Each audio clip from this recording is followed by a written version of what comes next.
नमस्कार दोस्तों। आज की इस वीडियो लेक्चर में हम वैदिक काल जो हमारा टॉपिक है इंडियन हिस्ट्री का, इसके ऊपर जितने भी एमसीक्यू फ्रेम किए गए हैं अलग अलग एग्जामिनेशन में, उनका अध्ययन करेंगे और देखेंगे इस टॉपिक से किस तरह के क्वेश्चन बने हैं। दोस्तों, इसका जो डिटेल एनालिसिस और सारे इंपॉर्टेंट पॉइंट्स को हम पिछले ही वीडियो में कवर कर चुके हैं। यदि आपने वह वीडियो नहीं देखा है तो प्लीज़ आपसे विनती है कि प्लीज़ वह वीडियो देखिए। इस वीडियो में हम सिर्फ और सिर्फ एमसीक्यू पर हमारा ब्रेन स्टॉर्मिंग करेंगे। आर्य शब्द इंगित करता है। दोस्तों, आर्य शब्द हमने पढ़ा था हमारे वीडियो लेक्चर में कि भाषा समूह को इंगित करता है या भाषा समूह को सूचित करता है। एक्सप्लेनेशन पढ़ लेते हैं।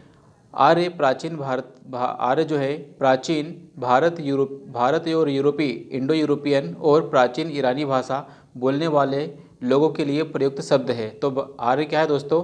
जो इंडो यूरोपियन है और जो प्राचीन ईरानी भाषा के लोग हैं, तो ये भाषा बोलने वाले लोगों के लिए प्रयुक्त एक शब्द है आर्य। वैदिक संस्कृति में आर्य शब्द क्या है दोस्तों? श्रेष्ठ व्यक्ति या शिष्ट अथवा सज्जन व्यक्ति के लिए किया जाता था। इसके अर्थ में महाकुल, कुलीन, सभ्य, साधु आदि भी इनके क्या हैं? अनेक अर्थ हैं। सायणाचार्य ने अपने ऋग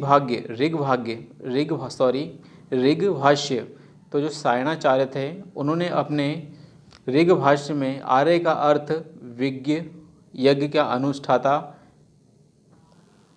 विज्ञ स्त्रोता, आदरणीय अथवा सर्वत्र गंतव्य, उत्तम। सर्वत्र गंतव्य मतलब ऐसा व्यक्ति जो कहीं भी जा सकता हो, आदरणीय व्यक्ति हो, उत्तम व्यक्ति हो, मनु हो, कर्मयुक्त व्यक्ति हो, कर्मानुष्ठान आदि श्रेष्ठ हो। तो कुल मिला के आर्य का मतलब दोस्तों भाषा समूह से है और इसका संबंध श्रेष्ठता से है। क्लासिकी संस्कृति में आर्य शब्द का अर्थ है। तो दोस्तों, क्लासिकल संस्कृति में आर्य शब्द का अर्थ है एक उत्तम व्यक्ति से। क्लासिकी संस्कृति है उसके अंदर आर्य शब्द का अर्थ है एक उत्तम व्यक्ति। सबसे पुराना वेद कौन सा? तो सबसे पुराना दोस्तों वेद, पहला वेद है हमारा ऋग्वेद। तो ऋग्वेद क्या सबसे पुराना वेद है हमारा। तो चार वेदों को दोस्तों हमने पिछली क्लास में पढ़ा है। पहला वेद था ऋग्वेद, दूसरा सामवेद, तीसरा यजुर्वेद और आखिरी था अथर्ववेद। ऋग्वेद क्या है? हमारा सबसे प्राचीन वेद है। वेद त्रयी का नाम मतलब 3 वेदों की संख्या इसमें। तो कौन कौन से वेद हैं? तो तीनों वेदों को हम क्या कहते हैं? वेद त्रयी। इसमें क्या है दोस्तों? ऋग्वेद, यजुर्वेद और सामवेद आते हैं। अथर्ववेद को छोड़कर जो तीनों वेद हैं उसको हम वेद त्रयी कहते हैं। ऋग्वेदिक ग्रंथ में वर्ण का सर्वप्रथम उल्लेख हमें देखने को मिलता है। तो वर्ण जो दोस्तों ऋग्वेद में ही हमें देखने को मिलता है। तो वर्ण शब्द है उसका सबसे पहले उल्लेख हमें ऋग्वेद में देखने को मिलता है। तो वर्ण शब्द सबसे पहले हमें ऋग्वेद में मिलता है। वर्ण का अर्थ होता था रंग, अर्थात कहीं कहीं व्यवसाय के चयन के अर्थ में भी प्रयुक्त हुआ है। आर्यों को गौर वर्ण तथा दासों को कृष्ण वर्ण कहा गया। तो दोस्तों, जो भी आर्य लोग थे वे क्या गोरे थे, इसलिए उन्हें गौर वर्ण, और जो दास थे, जो शूद्र थे, उन्हें क्या है? कृष्ण वर्ण मतलब काला कहा गया है। ऋग्वेद के 10वें मंडल में पुरुष सूक्त में सबसे पहले शूद्र शब्द का प्रयोग मिलता है। सो दोस्तों, ऋग्वेद उसका 10वां मंडल, उसका पुरुष सूक्त, उसके अंदर शूद्र शब्द हमें देखने को मिलता है। तो याद रखना, ऋग्वेद 10वां मंडल जो कि बाद में जोड़ा गया, उसका पुरुष सूक्त है। पुरुष सूक्त में सबसे पहले हमें शूद्र शब्द का प्रयोग देखने को मिलता है। वर्ण व्यवस्था से संबंधित पुरुष सूक्त मूलतः पाया जाता है। तो पुरुष सूक्त हमने कहाँ पाया जाता है? ऋग्वेद में हमें देखने को मिलता है। अथर्ववेद, ईश्वर महिमा, ऋग्वेद और बलिदान सुमेलित करना है इसे। सो दोस्तों, आधा आधा इधर बढ़ गया है, डायरेक्ट ही देख लेते हैं हम। तो ऋग्वेद की यदि बात करें तो ऋग्वेद में ईश्वर की महिमा या देवताओं की स्तुतियों की बात की गई है। यजुर्वेद में कर्मकांड और बलिदान की बात की गई है। सामवेद क्या है? पूरी तरीके से एक संगीत पर ग्रंथ है। और ऋग्वेद की यदि बात करें तो ऋग्वेद में जादू टोने, तंत्र मंत्र आदि का उल्लेख हमें देखने को मिलेगा। तो ऋग्वेद में ईश्वर की महिमा की बात की गई है। यजुर्वेद में कर्मकांड और बलिदान या बलि की विधि किस तरह से दी जाएगी उसकी बात की गई है। और सामवेद में संगीत का उल्लेख हमें देखने को मिलेगा। फिर से सेम क्वेश्चन आ गया है। तो ऋग्वेद, यजुर्वेद, सामवेद, अथर्ववेद, तो ऋग्वेद, तो सामवेद का दोस्तों हमने पढ़ा संगीत से संबंध है, तो सामवेद के लिए हम क्या यूज़ लेंगे, सामवेद मतलब संगीतमय स्रोत हमें देखने को मिलेगा। अथर्ववेद में हमें तंत्र मंत्र एवं वशीकरण की बात देखने को मिलेगी। ऋग्वेद में स्रोत एवं प्रार्थनाएं देखने को मिलेगी और यजुर्वेद में हमें कर्मकांड देखने को मिलेंगे। निम्नलिखित 4 वेदों में से किस एक में जादुई माया और वशीकरण की बात की गई है। सो दोस्तों क्या है, अथर्ववेद में जादुई माया और तंत्र मंत्र की बात हमें देखने को मिलेगी, तो इसका आंसर आएगा अथर्ववेद। ऋग्वेद में कितनी ऋचाएँ हैं, तो ये क्वेश्चन कोई मतलब वाली बात नहीं है। ऋग्वेद क्या है, तो ऋग्वेद क्या है, स्त्रोतों का संकलन। ऋग्वेद क्या है दोस्तों, ऋग्वेद जो है हमारा स्त्रोतों का संकलन है। सूची 1 और सूची 2 को हमें क्या है, मिलान करना है। ऋग्वेद, सामवेद, अथर्ववेद, यजुर्वेद और उसके कुछ ब्राह्मण ग्रंथ दिखे गए हैं। तो ऋग्वेद, सामवेद, यजुर्वेद और अथर्ववेद, तो इसका आंसर देख लेते हैं क्या है। तो ऋग्वेद का है ऐत्रेय ब्राह्मण, ऋग्वेद क्या है ऐत्रेय ब्राह्मण, सामवेद का पंचविश, अथर्ववेद का है गोपद और यजुर्वेद का है शतपथ। तो यजुर्वेद का क्या है शतपथ है, अथर्ववेद का गोपद है और सामवेद का पंचविश है और ऋग्वेद का ऐत्रेय ब्राह्मण है। निम्नलिखित में से कौन सा ब्राह्मण ऋग्वेद का, तो ऋग्वेद का क्या है ऐत्रेय ब्राह्मण, तो ऐत्रेय ब्राह्मण ग्रंथ कौन सा है, ऋग्वेद का ब्राह्मण ग्रंथ है। गोपद ब्राह्मण किसका ग्रंथ है, तो गोपद ब्राह्मण किसका है दोस्तों, तो गोपद ब्राह्मण हमने पीछे पढ़ा था कि गोपद ब्राह्मण ग्रंथ क्या है, अथर्ववेद का है। तो अथर्ववेद सबसे आखिरी और गोपद सबसे आखिरी ब्राह्मण ग्रंथ। तो अथर्ववेद का जो ब्राह्मण ग्रंथ है गोपद ब्राह्मण। ऋग्वेद का कौन सा मंडल पूरी तरीके से सोम को समर्पित है, तो 9वां मंडल। तो सोम को कौन सा समर्पित है, 9वां मंडल क्या है दोस्तों, पूरी तरीके से ऋग्वेद में का जो 9वां मंडल है सोम को समर्पित है। और 10वें मंडल में हमें क्या देखने को मिलेगा, शूद्र की उत्पत्ति या पुरुष सूक्त हमें देखने को मिलेगा।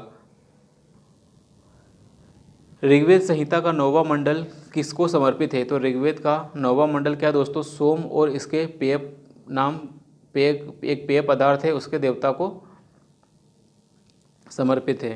यज्ञ संबंधी विधियों का पता चलता है, तो यज्ञ संबंधी विधियों का पता हमें क्या है दोस्तों, यजुर्वेद से प्राप्त होता है। तो कर्मकांड हमें यजुर्वेद में देखने को मिलेगा, तो वहीं से हमें यज्ञ की विधि का विधान ये सब हमें देखने को मिलेगा कि किस विधि से किस विधान से हमें यज्ञ करना है। निम्नलिखित में से किसका संकलन ऋग्वेद पर आधारित है, तो ऋग्वेद पर हमारा किसका संकलन आधारित है, तो दोस्तों सामवेद यदि हम देखेंगे तो सामवेद का अधिकांश भाग हमें ऋग्वेद पर आधारित संकलन हमें देखने को मिलेगा। तो ऋग्वेद का संकलन क्या है दोस्तों, ऋग्वेद पर आधारित संकलन हमें सामवेद का देखने को मिलेगा। तो सामवेद और ऋग्वेद।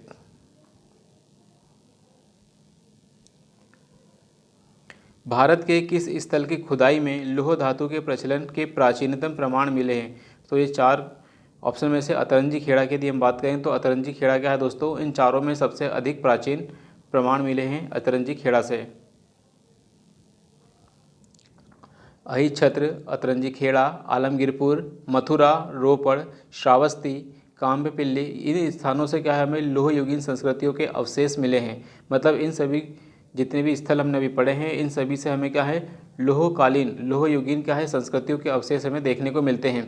अतरंजी खेड़ा से हमें लोह धातु का मल मिला है और लोह धातु शोधन में प्रयुक्त होने वाली भट्टियाँ भी मिली है। तो अतरंजी खेड़ा से क्या है लोह धातु का मल मिला है और धातु शोधन में प्रयुक्त होने वाली भट्टियाँ हमें देखने को मिली है, जिनसे ये संकेत मिलता है कि यहाँ पर लोहे का काम होता था, लोहे को गलाने का काम किया जाता था और जो कि स्थानीय लोगों के द्वारा किया जाता था।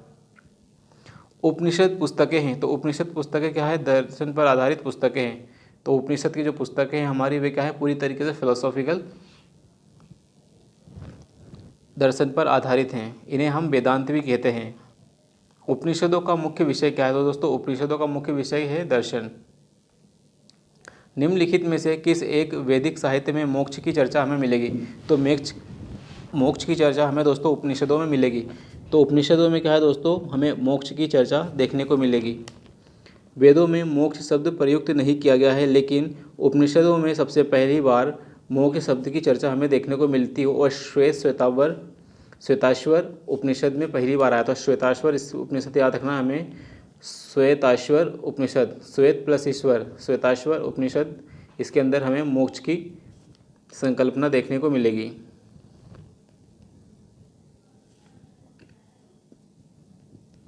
अध्यात्म ज्ञान के विषय में नचिकेता और यम का संवाद कठ उपनिषद में हमें देखने को मिलेगा। तो नचिकेता और यम का संवाद दोस्तों हमें कहाँ देखने को मिलेगा? कठोपनिषद में, कठ उपनिषद या कठोप उपनिषद में देखने को हमें मिलेगा।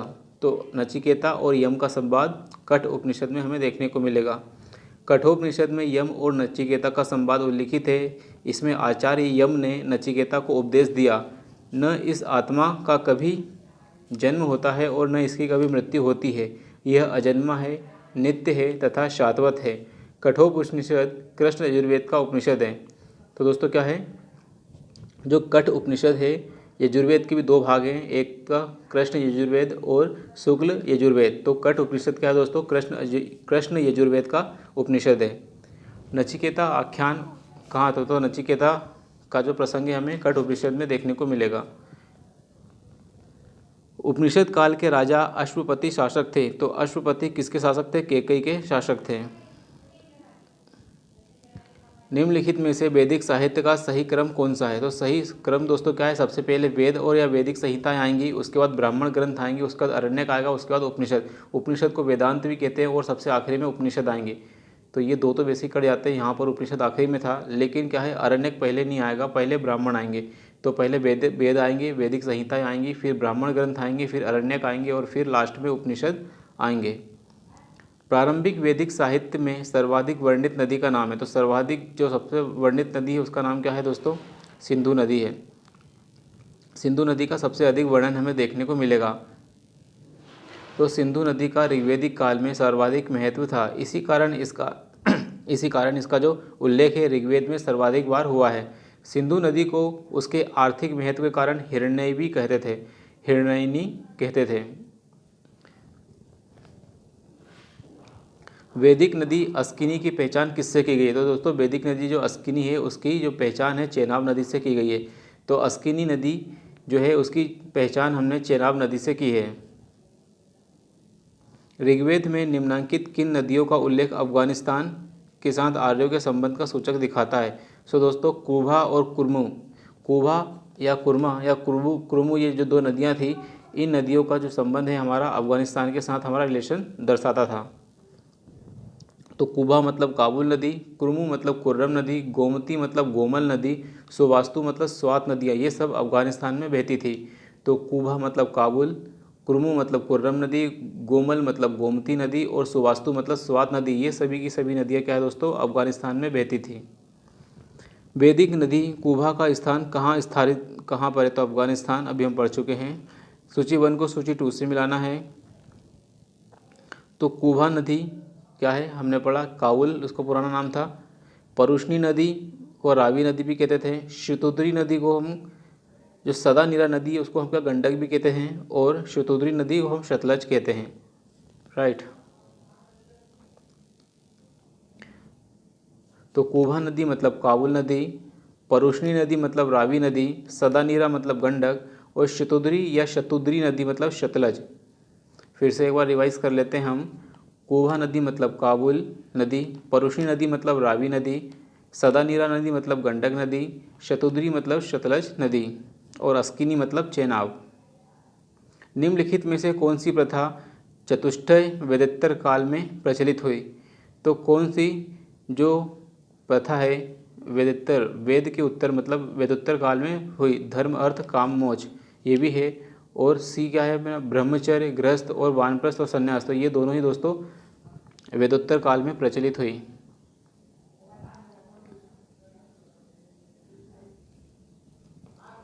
ये शानदार क्वेश्चन है। धर्म तथा रीत भारत की प्राचीन वैदिक सभ्यता के एक केंद्रीय विचार को चित्रित करते हैं। निम्नलिखित कथनों पर विचार कीजिए। धर्म और रीत की बात की गई है। धर्म व्यक्तियों के दायित्वों एवं स्वयं तथा दूसरों के प्रति व्यक्तिगत कर्तव्यों की संकल्पना है। तो धर्म बोलता है कि व्यक्ति के स्वयं के दायित्व भी होते हैं और स्वयं तथा दूसरों के प्रति व्यक्तिगत कर्तव्य भी होते हैं, तो इसको हम धर्म कह सकते हैं। तो yes, definitely we can say.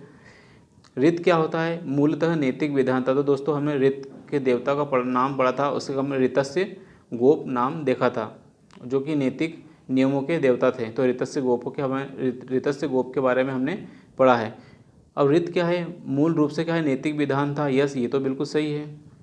जो सृष्टि और उसमें अंतर्निहित सारे तत्वों की क्रियाकलापों से संचालित करता था। तो यस, ये भी सही है। तो A and B both are true, मतलब दोनों सही हैं।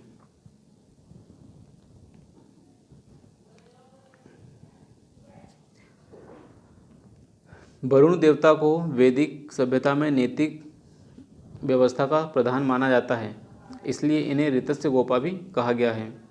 भारतीय संस्कृति के अंतर्गत ऋत का अर्थ क्या है? ऋत का अर्थ होता है दोस्तों मानवीय नियम, नॉट प्राकृतिक नियम। यस, तो हमें कहेंगे कि जो ऋतस गोप है, ऋत का अर्थ होता है नैतिक नियम जो कि प्राकृतिक होते हैं, तो प्राकृतिक नियम को हमने ऋत माना है।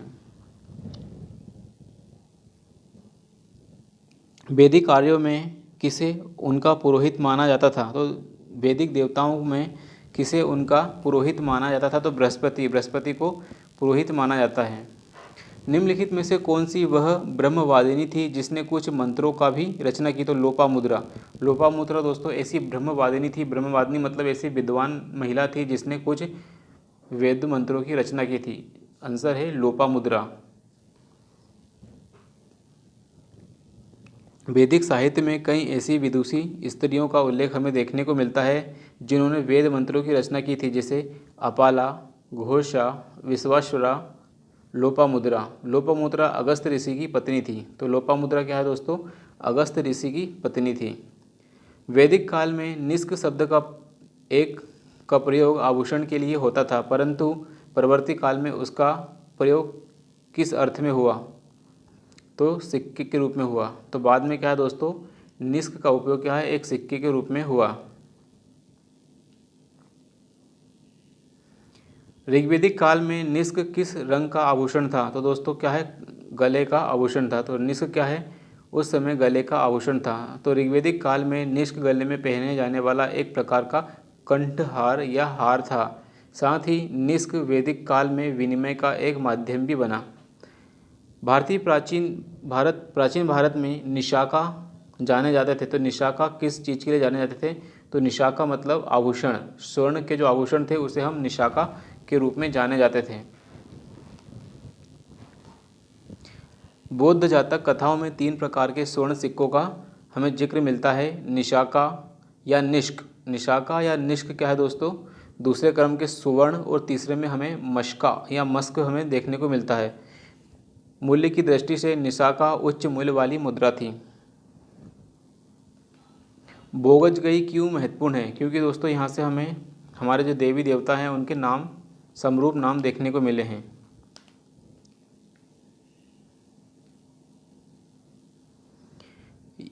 तिब्बत एवं महत्वपूर्ण व्यापारिक व्यापारिक केंद्र नहीं, यहाँ से प्राप्त अभिलेखों में देवताओं एवं देवियों के नाम उल्लेख हैं। तो यस दोस्तों बिल्कुल सही है। तो हमें इंद्र, वरुण, मित्र और नासत्य, इंद्र, वरुण, मित्र तथा नासत्य का उल्लेख हमें बोगजगई अभिलेख से प्राप्त हुआ, जो कि एशिया माइनर में स्थित है। यहाँ से हमें ज्ञात होता है कि जो वैदिक आर्य है ईरान से होकर ही भारत आए होंगे। सो दोस्तों इस एशिया माइनर का जो बोगजगई अभिलेख है, इससे हमें लगता है कि जो इंद्र, वरुण, मित्र और नासत्य ये देवता हैं, इनका उल्लेख हमें देखने को मिलता है। तो हमें ऐसा लगता है कि वैदिक आर्य क्या है, ईरान से होकर आए होंगे।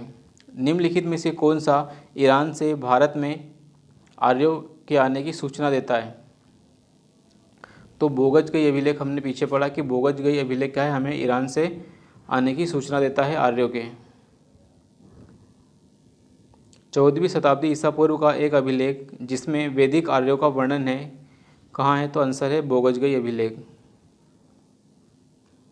किसने आर्यों को आदि देश के बारे में लिखा है? तो किसने आर्यों को आदि देश के बारे में लिखा कि आर्य क्या है, आदि देश से संबंधित हैं? तो एनी बेसेंट ने लिखा है। Irrelevant question. जिस ग्रंथ में पुरुष मेध का उल्लेख हुआ है वह कौन सा यह ग्रंथ है? तो दोस्तों क्या है, पुरुष मेध का उल्लेख हमें शुक्ल यजुर्वेद में देखने को मिलता है। तो शुक्ल यजुर्वेद में क्या है दोस्तों, हमें पुरुष मेध यज्ञ का उल्लेख हमें देखने को मिलता है। पुरुष मेध एक प्रमुख यज्ञ है। यह यजुर्वेद कौन सा? शुक्ल वाला। तो शुक्ल यजुर्वेद के 3 अध्याय में और कृष्ण यजुर्वेद और शुक्ल यजुर्वेद के शतपथ ब्राह्मण तथा कृष्ण यजुर्वेद के तैतरीय ब्राह्मण में वर्णित है। अतः प्रश्न में दिए गए विकल्पों में तीनों मौजूद होने के कारण सही उत्तर नहीं दिया जा सकता। ओके, शतपथ ब्राह्मण में उल्लेख राजा विधेय माधव से संबंधित ऋषि थे? तो राजा विधेय माधव से संबंधित ऋषि कौन से थे? गौतम राहुगण थे। तो अब ये इस तरह के दोस्तों बहुत ही ट्रिकी क्वेश्चन होते हैं और बहुत ज़्यादा खुफिया क्वेश्चन होते हैं, जो कि यदि नेगेटिव मार्किंग है तो इस तरह क्वेश्चन को स्किप करना ही बेस्ट पॉलिसी है। उत्तर वैदिक काल में निम्नलिखित में से किनको आर्य संस्कृति का धुर माना जाता था? तो आर्य संस्कृति का धुर किसे माना जाता था? तो आंसर है कुरु और पांचाल्य। तो कुरु और पांचाल्य को क्या है दोस्तों? आर्य संस्कृति का धुर माना जाता था। धुर मतलब उसकी धुरी। जैसे जो पृथ्वी है वो अपनी एक्सेस पे घूमती है, तो इसी तरह की एक्सेस क्या थे? कुरु और पांचाल थे, जिस पर पूरा वैदिक सोसाइटी संचालित हो रही थी। उत्तर वैदिक काल में नगरीकरण की प्रक्रिया आरंभ हो चुकी थी। कुरु पांचाल इस समय के प्रमुख नगर बन गए थे तथा ये नगर उत्तर वैदिक सभ्यता का प्रमुख केंद्र बने, धुर बने या हब बने। ठीक है। गोत्र शब्द का प्रयोग सबसे पहले हुआ, तो गोत्र शब्द का सबसे पहले प्रयोग ऋग्वेद में हुआ। तो गोत्र शब्द का सबसे पहले प्रयोग दोस्तों ऋग्वेद में हुआ है। इसमें क्या होता था कि गोष्ठ अथवा वह स्थान होता था जहाँ पर समूचे कुल का गोधन पाला जाता था और वहीं से गोत्र की व्युत्पत्ति हुई है। पूर्व वैदिक आर्यों का धर्म क्या था? तो पूर्व वैदिक आर्यों का जो धर्म है क्या है? प्रकृति पूजा और यज्ञ करना था। तो पूर्व आर्यों का जो पूर्व वैदिक आर्य, जो पहले के वैदिक आर्य थे, शुरुआती आर्य, उनका जो धर्म था प्रकृति पूजा और यज्ञ करना उनका प्रमुख धर्म था। ऋग्वैदिक काल में जनता निम्नलिखित में से मुख्यतः किसमें विश्वास करती थी? तो दोस्तों बलि एवं कर्मकांड में। एकेश्वरवाद में बिल्कुल भी नहीं, अलग अलग ईश्वर थे। मूर्ति पूजा उस वक्त प्रचलित नहीं थी, देवी पूजा नहीं। बलि एवं कर्मकांड में क्या है दोस्तों? उस समय के लोग मुख्यतः विश्वास करते थे। ऋग्वेद काल में प्रकृति की शक्तियों, देवी देवताओं तथा देवियों की प्रार्थना, इनमें से कुछ नहीं बल्कि बलि और कुछ कर्मकांड निहित थे और इसी में वे लोग विश्वास करते थे। प्रसिद्ध 10 राज्य युद्ध किस नदी के तट पर हुआ? सो दोस्तों हमने परुष्णी नदी के बारे में पढ़ा है। परुष्णी नदी मतलब रावी नदी, इसके तट पर क्या है? 10 राज्य युद्ध संपन्न हुआ था।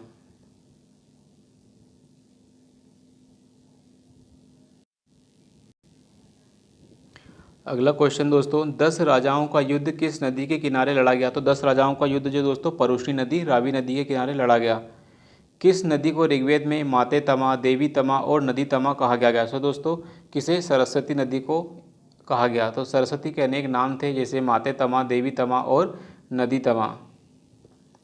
उस जनजाति का नाम बताना है जो ऋग्वेदिक आर्यों में पंचजन से संबंधित नहीं है। सो दोस्तों पुरु, यदु, तुर्वसु ये पंचजन से है, लेकिन किकट पंचजन से संबंधित नहीं है। तो हमने पंचजन में है यदु, दुरिहु, पुरु, अनु, तुर्वसु ये सब शामिल हैं। तो यदु, दुरिहु, पुरु, अनु, तुर्वसु ये सब क्या है दोस्तों? पंचजन में शामिल है। प्राचीन काल में आर्यों के जीविकोपार्जन का मुख्य साधन क्या था? तो दोस्तों जीविकोपार्जन का प्रमुख साधन जो था कृषि ही था। आर्य संस्कृति मूल रूप से पशुपालक और कृषि संस्कृति रही है। तो दोस्तों क्या है? आर्य संस्कृति जो है मूल रूप से क्या है? पशुपालक और कृषि आधारित संस्कृति रही है। ऋग्वैदिक काल में कई मंत्रों में कृषि तथा उसके क्रियाकलापों का वर्णन हमें देखने को मिलेगा। अच्छी कृषि के लिए वर्षा की कामना भी की गई है, कि जो अच्छी कृषि है उसके लिए वर्षा की कामना भी की गई है। इसलिए हम पाते हैं कि जो इंद्र देवता हैं, जो बारिश के देवता हैं, उसको मनाने की भरपूर प्रयास किए जाते थे, यज्ञ किए जाते थे। पशुओं को चराने और पालने का अनेक स्थलों पर वर्णन है। उत्तर वैदिक काल तो कृषि प्रधान संस्कृति ही रही है।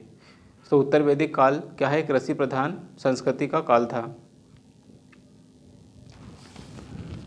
ऋग्वेद में उल्लेखित यब को किस कृषि उत्पाद से जोड़ा जाता है? तो यब क्या है दोस्तों? जौ के लिए हम यब का प्रयोग देखने को मिलता है।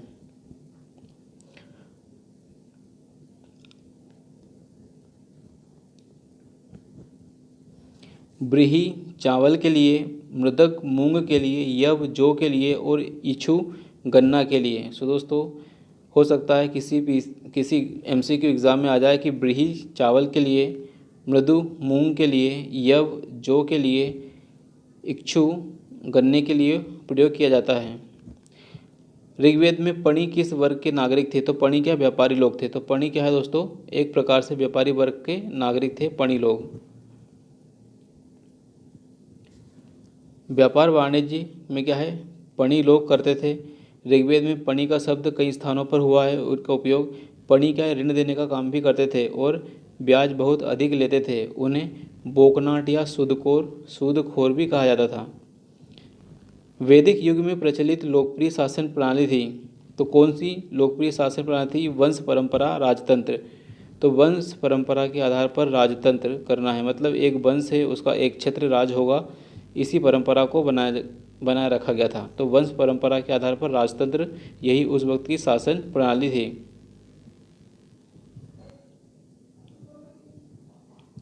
वैदिक युगीन सभा की यदि हम बात करें तो वैदिक युगीन सभा जो है एक प्रकार से मंत्री परिषद थी उस समय की। वैदिक काल में सभा एवं समिति नामक दो संस्थाएं हमें देखने को मिलती है जो राजा की निरंकुशता पर नियंत्रण रखने का काम करती थी, मतलब कंट्रोल करती थी कि राजा मनमानापन काम न करे। संभवतः सभा क्या थी, कुलीन या वृद्ध लोगों की या बड़े लोगों की सभा थी, संस्था थी, जब जिसमें उच्च कुल में उत्पन्न व्यक्ति ही भाग ले सकते थे। किस वेद में सभा और समिति को प्रजापति की दो पुत्री कहा गया? तो ऋग्वेद में, अथर्ववेद में। अथर्ववेद में क्या है, सभा और समिति को प्रजापति की दो पुत्रियां कहा गया है। ऋग्वेदिक जन सभा जो न्यायिक कार्यों से संबंधित थी, तो न्यायिक कार्यों से संबंधित जो थी उसे हम सभा कहेंगे। सभा, समिति एवं वितत। सभा, समिति और वितत क्या है, ऋग्वेदिक कालीन जनतांत्रिक संस्थाएं थी। इन संस्थाओं में सभा क्या है, न्यायिक कार्यों से संबंधित थी, क्योंकि इसमें क्या है उच्च कुल के और वरिष्ठ लोग पार्टिसिपेट करते थे। आयुर्वेद अर्थात जीवन का विज्ञान का उल्लेख सर्वप्रथम हमें कहाँ मिलता है? तो इसका उल्लेख हमें अथर्ववेद में मिलेगा। तो आयुर्वेद क्या है दोस्तों, अथर्ववेद से जुड़ा हुआ ग्रंथ हमें देखने को मिलेगा। अथर्ववेद में सामान्यतः मनुष्यों के विचारों, अंधविश्वासों आदि का विवरण मिलता है। इसके अंदर वशीकरण, तंत्र मंत्र, जादू टोना आदि के बारे में भी अथर्ववेद में हमें प्राप्त होते हैं। विविध विषयों जैसे कि रोग निवारण, समन्वय, राजभक्ति, विवाह, प्रणय गीत आदि भी हमें अथर्ववेद में देखने को मिलते हैं। ऋग्वेदिक धर्म था। तो ऋग्वेदिक क्या दोस्तों, एक प्रकार का बहुदेवतावादी धर्म था, क्योंकि हमें अलग अलग देवताओं की पूजा देखने को मिलती है। तो ऋग्वेद क्या है दोस्तों, बहुदेवतावादी धर्म है।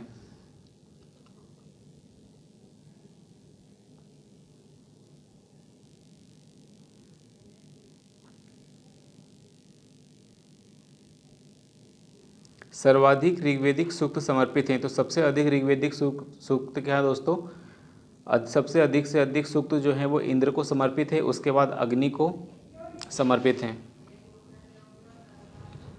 ऋग्वेद में इंद्र का वर्णन सर्वाधिक प्रतापी देवता के रूप में किया गया है। तो सर्वाधिक प्रतापी देवता कौन थे? इंद्र थे, जिसके लिए 125 सूक्त समर्पित किए गए हैं। उसके बाद अग्नि को 200 सूत्र समर्पित किए गए हैं। निम्नलिखित में से किसे ऋग्वेद में युद्ध का देवता माना गया? तो इंद्र को क्या है दोस्तों, युद्ध का देवता इंद्र को माना गया है। ऋग्वेद में सर्वाधिक संख्या किससे संबंधित है? तो इंद्र से संबंधित है, और इंद्र के बाद क्या है, अग्नि से। तो यहाँ पर क्या दोस्तों, इंद्र कहीं से कहीं तक नहीं है, इसलिए अग्नि आएगा। तो अग्नि के लिए 200 सूक्त समर्पित हैं। वैदिक देवता इंद्र के विषय में निम्नलिखित कथनों पर विचार कीजिए तथा नीचे दिए कोटों पर चुनना है हमें। तो झंझावात के देवता इंद्र की बात करिए तो इंद्रावात क्या, झंझावात की देवता यश, पापियों को दंड देने वाले यश, वर्षा के देवता यश और नैतिक व्यवस्था के संरक्षक। दोस्तों ये गलत हो जाएगा हमारा तीसरा, क्योंकि इसके लिए एक ऋत और ऋतस्य गोपा वरुण को कहते थे, और इसका आंसर आएगा वरुण। तो नैतिक व्यवस्था के संरक्षक वरुण देवता थे।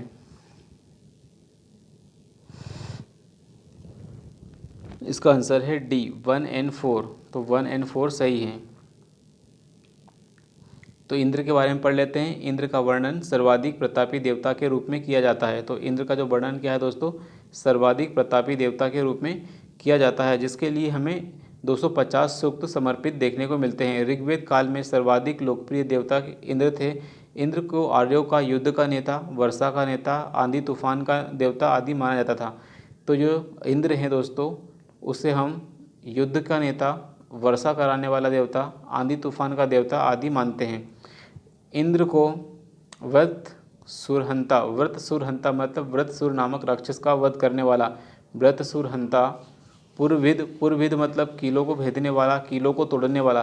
तो इंद्र को क्या है दोस्तों, पुरभिद मतलब कीलों को तोड़ने वाला देवता भी बताया गया है।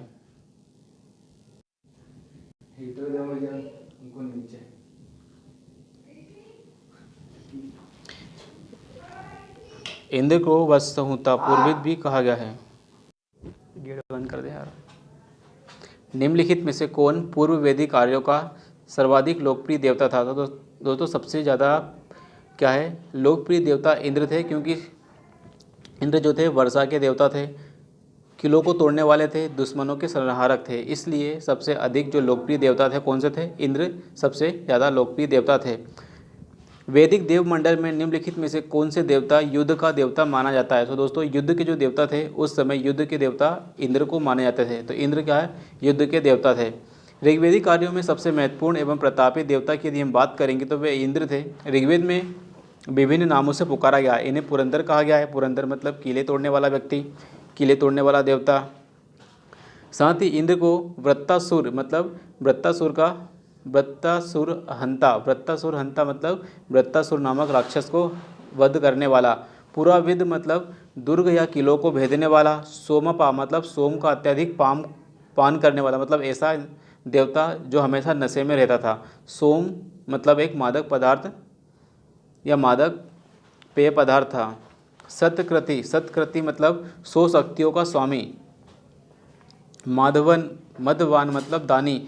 तो इतने सारे नामों से क्या है, इंद्र देवता को जाना जाता था। इसलिए उस समय इंद्र देवता सबसे अधिक लोकप्रिय देवता थे। 800 से 600 ईसा पूर्व के काल में किस युग में सबसे जुड़ा? तो 800 से 600 ईसा पूर्व का काल किस युग से जुड़ा हुआ है? तो इसे हम कहेंगे यह ब्राह्मण युग से जुड़ा हुआ काल है। गायत्री मंत्र किस पुस्तक में लिखा हुआ है? तो गायत्री मंत्र दोस्तों गायत्री मंत्र हमें ऋग्वेद में देखने को मिलेगा। और गायत्री मंत्र जो है सविता मतलब सूर्य देवता को समर्पित मंत्र है। तो गायत्री मंत्र क्या है दोस्तों? किसी देवी को नहीं बल्कि सूर्य देवता को समर्पित एक मंत्र है जो ऋग्वेद के 3 मंडल में वर्णित है। गायत्री मंत्र के नाम से प्रसिद्ध मंत्र सर्वप्रथम किस ग्रंथ में उल्लेखित है? तो इसका आंसर है हमारा ऋग्वेद में। ऋग्वेद में क्या है दोस्तों? गायत्री मंत्र का उल्लेख है। सेम क्वेश्चन रिपीटेड है। गायत्री मंत्र की रचना किसने की थी? अब गायत्री मंत्र की जो रचना है दोस्तों विश्वामित्र ने की थी। गायत्री मंत्र की रचना विश्वामित्र ने की थी। सर्ग, प्रतिसर्ग, वंश, मनवंतर और वंशानुचरित्र ये किस चीज़ का संकेत देते हैं? तो ये पुराणों के बारे में संकेत हमें देते हैं। पुराणों में हमें सर्ग, प्रतिसर्ग, वंश, मनवंतर और वंशानुचरित्र इन सभी का उल्लेख हमें देखने को मिलता है। पुराणों की संख्या कितनी दोस्तों? तो पुराणों की टोटल 18 संख्या है। टोटल 18 पुराण के बारे में हमें देखने को मिलता है। श्रीमद् भगवद गीता का मौलिक रूप से किस भाषा में लिखी गई थी? तो दोस्तों श्रीमद् भगवद गीता मौलिक रूप से क्या है? संस्कृत भाषा में लिखी गई थी। और यह महाभारत का एक भाग है। महाभारत मूल रूप से किस रूप में जानी जाती है? तो महाभारत को हम जय संहिता के नाम से जानते हैं। तो दोस्तों महाभारत क्या है? इसे हम जय संहिता के नाम से जानते हैं। महाभारत के प्रारंभिक रचना काल में कितने 8800 श्लोक थे। इसे जय संहिता के नाम से जाना जाता था। इसका दूसरा संस्करण भारत था जिसमें श्लोकों की संख्या कितनी 24,000 हो गई थी। वर्तमान में इसमें 1 लाख श्लोक हैं। तो सोचो दोस्तों कि जो महाभारत थी पहले क्या है उसका नाम जय संहिता था और इसमें मात्र 8800 श्लोक थे। बाद में इसमें 24,000 और आज महाभारत में कितने 1 लाख श्लोक हमें देखने को मिलते हैं। और यह इसका अंतिम संस्करण है जिसे हम क्या है महाभारत कहते हैं। शतसहस्त्री संहिता या महाभारत किस ग्रंथ का है? तो इसका नाम है महाभारत। महाभारत का ग्रंथ का ही एक अनेक नाम है। हिंदू पौराणिक कथाओं के अनुसार समुद्र मंथन किस सांप ने रस्सी के रूप में काम किया? तो दोस्तों जब समुद्र मंथन किया गया तब वासुकी नाम का एक सांप था, उसे रस्सी के रूप में प्रयुक्त किया गया। और जो मंदरांचल पर्वत था उसका उपयोग क्या है किया गया था? रस्सी के मथने के लिए।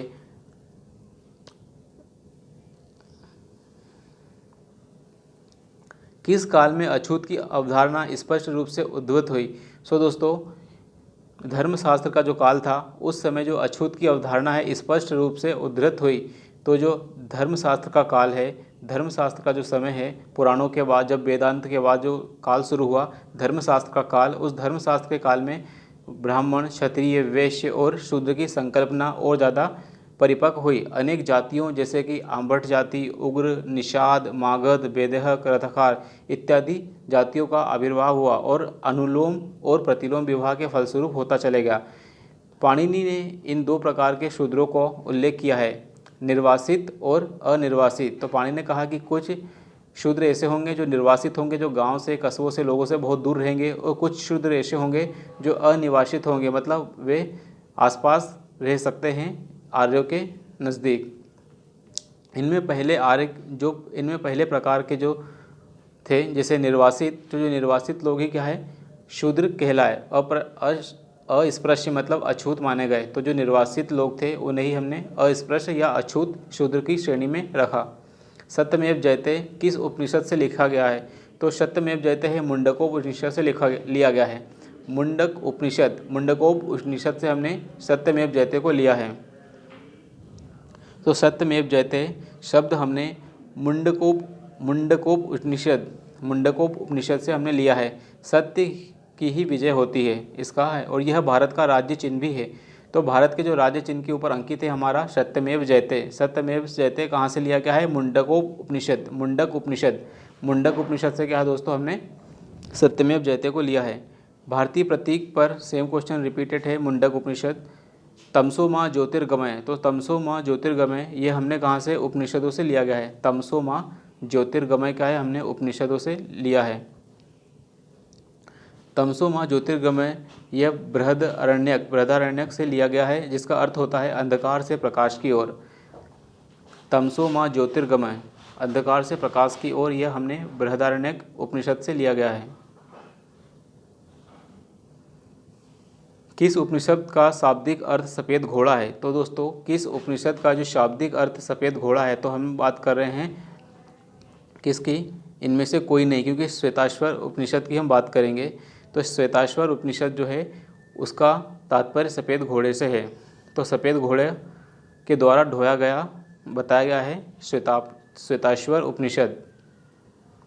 सत्यकाम जवाल की कथा, जो सत्यकाम जवाल है दोस्तों, उसकी कथा जो अनव्याही माँ के होने के लाछन को चुनौती देता है। मतलब एक सत्यकाम नामक का बच्चा होता था, सत्यकाम जवाल नाम का एक बच्चा है जो जिसकी माँ क्या है? अनब्याही औरत होती है, उसके ऊपर एक लाछन लगाया जाता है। तो ये कौन सा उपनिषद है? जवालो उपनिषद में इसका उल्लेख हमें देखने को मिलता है। तो जवालो उपनिषद से हमें सत्यकाम जवाल की कथा जुड़ी हुई देखने को मिलती है। सत्यकाम जवाल महर्षि गौतम का शिष्य था। तो सत्यकाम जवाल क्या है दोस्तों? महर्षि गौतम के शिष्य थे, जिनकी माता का नाम जवाला था। सत्यकाम जवाल की कथा जो अनब्याही माँ के होने के कारण लाछन को चुनौती दी गई, इसे छांदोग्य उपनिषद में उल्लेखित किया गया है। तो सत्यकाम जवाल छांदोग्य उपनिषद हमें याद रखना है। ऋग्वेद की मूल लिपि थी, तो ऋग्वेद की जो मूल लिपि क्या थी? ब्राह्मी लिपि थी। तो ऋग्वेद को मूल रूप से ब्राह्मी लिपि में लिखा गया था। वैदिक कर्म कांड में होता का संबंध किससे? तो वैदिक कांड में दोस्तों होता का संबंध ऋग्वेद से है। होता का संबंध दोस्तों किससे है? ऋग्वेद से है। अवेस्ता और ऋग्वेद में क्या समानता है? तो अवेस्ता और ऋग्वेद में समानता क्या है कि ये दोनों ईरान से हैं। अवेस्ता और ऋग्वेद में भाषिक समानता के कारण आर्यों से संबंधित माने जाते हैं। तो ऐसा माना जाता है कि ऋग्वेद और अवेस्ता दोनों में भाषिक समानता के कारण हमें ऐसा लगता है कि जो सभ्यता है ईरान से प्रस्फुटित हुई होगी भारत के अंदर जो वैदिक सभ्यता है। तो अवेस्ता ईरान से संबंधित एक क्षेत्र है।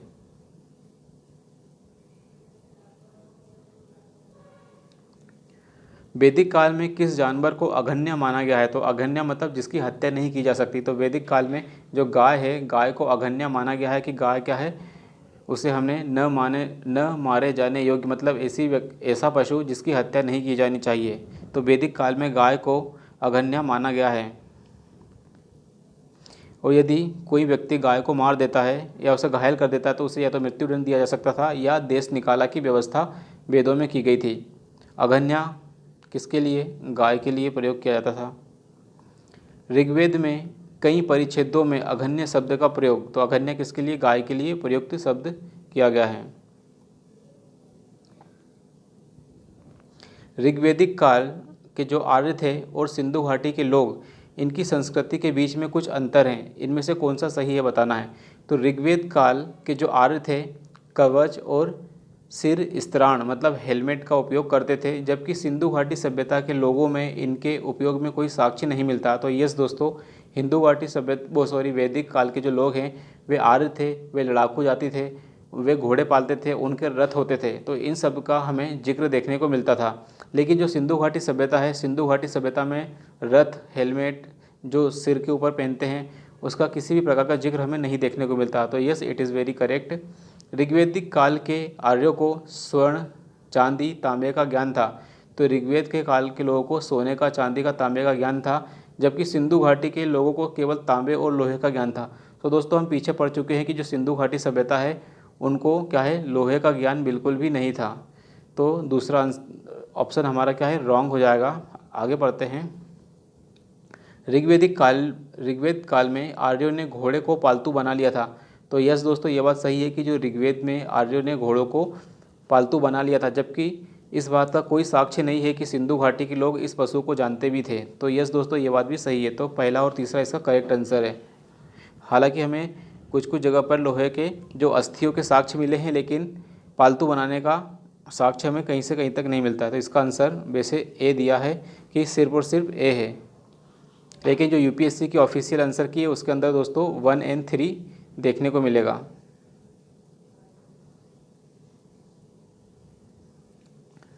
ऋग्वेदिक काल के प्रारंभ में निम्नलिखित में से किसे महत्वपूर्ण मूल्यवान संपत्ति माना गया है?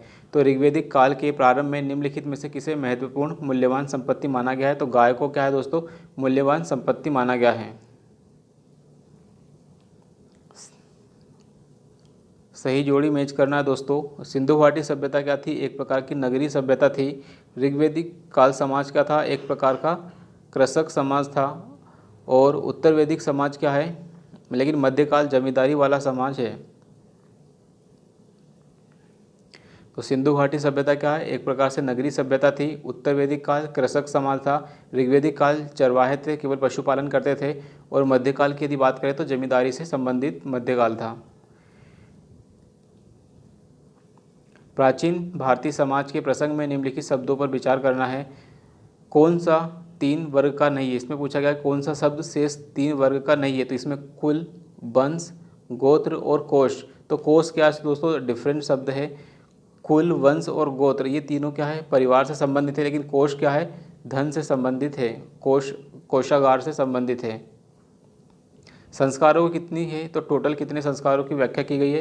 तो हमें 16 संस्कारों की व्यवस्था हमें देखने को मिलती है।